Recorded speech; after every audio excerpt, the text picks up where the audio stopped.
Rev up your engines!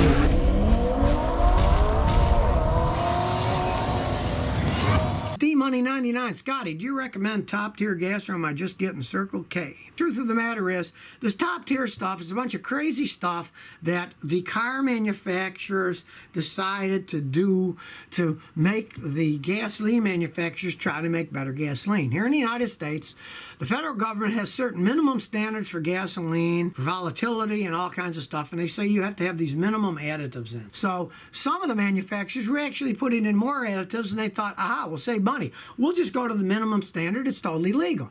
Well, then the car manufacturers went, wah, wah, wah, we don't like that. So then these top-tier gases supposedly have more additives in it. But the stinker of the whole thing is, they won't tell anybody which additives and how much. I had an argument with an executive at Shell Oil one time, and I said, you know, why don't you tell people what additives are? And they said, oh, Scotty, we're afraid of the additive wars. We'll start having an additive war. Of course, I just want to spend less money making a gasoline. Buy a box of cereal. Tells you what's in it, right?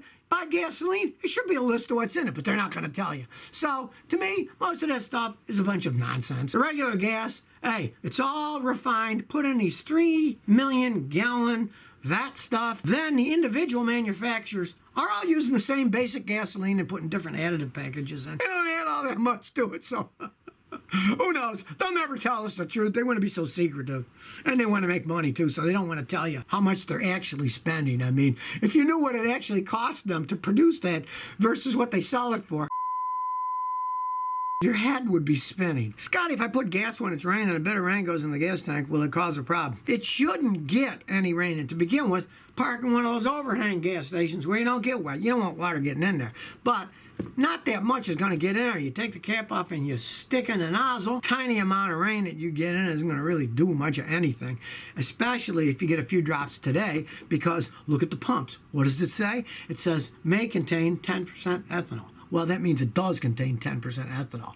Ethanol is alcohol. What does alcohol do? It absorbs water and then burns it. When I was a young kid up north, we used to use what was called dry gas. It was mainly ethanol. And we would put it in the gas tanks of cars because if you had any water tank in your gas tank up north and it was cold, it would freeze and then you couldn't pump it. And the car would stop running. So we poured that in and that got rid of a whole bunch of water. So the 10% ethanol that's in modern gasoline will more than compensate for a couple of drips of water that you get in your tank. The good old gas station's so cheap they don't even have an overhang. Go someplace else. Anthony Debs. I got a G37 slipping in a transmission when I press on the car. Do not buy G37s, especially if they're used with a lot of mileage. They become money pits as they age. They're infinities. They have Jatco transmissions, some of the worst transmissions ever made. As they age and they slip and wear, a G37 overhaul, total overhaul on that thing, costs you anywhere from $3,000 to $6,000 and up. It's slipping. Pray you're low on fluid. Have the fluid checked. Maybe it just needs some fluid. If it has a leak, fix it. But if it is slipping on those and it's full of fluid, odds are it's going to need a rebuild. I just say get rid of it rather than put a bunch of money into it. If it's older and got a lot of miles, it's not worth the money you'll spend. Scotty, what are your thoughts on earlier Chevy trucks like an 03 Silverado 1500 HD with a 6.0? Okay, everybody knows I'm not a GM fan. But back in 03, I got customers with older Silverado 1500s with the 6 liters. They're still running like clocks. Now, most of them have been through a transmission. They had to have the transmission overhauled. They got over 100,000 miles. I can just about guarantee you the transmission had to be overhauled if they were driven hard at all because they're weak transmissions. But those are decent engines. Back then, they were making much better vehicles than they're making today. Cock-a-doodle-doo. Mr. Kilmer got a question. I got an 07 Camry 4-cylinder built in Japan. It has a vibration in it idle. It's 13 years old. A lot of cars vibrate. On those, the first thing you want to check is the motor mounts. They're notorious for the motor mounts cracking at that age.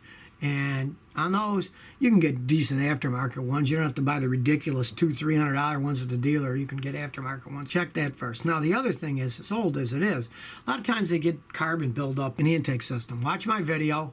Make your car run better with a little spray cleaner. Just type that in Google. You'll see my video. There's 2 different kinds of spray cleaner you buy. It's going to cost you like $16 total. Take you maybe 45 minutes to clean it. Get all the carbon build up out of the throttle and make it run better. D-Money 99, Scotty, what do you think of leasing a BMW 3 Series? Well, if you got to have a BMW, lease it. Don't buy. I read a study a few months ago in Canada that like 90% of the Canadians that have BMWs don't buy them. They lease them. They're smart. smarter. Now, realize that if you bought a brand new BMW, say you kept it for 3 years and then sold it, you would lose a lot more money in value than you would just leasing the vehicle. But if you can afford that much of a lease payment and you want a BMW, do it. Because if you buy it and then sell it later, you're going to lose even more money. And if you keep it a long time, buy it and keep it a long time, you're going to lose a ton of money repairing the thing because their money, endless money pits as they age. They're generally pretty good when they're brand new, but lease one. If you got to have one, lease it. Get it out of your system. So if you never want to miss another one of my new car repair videos, remember to ring that bell.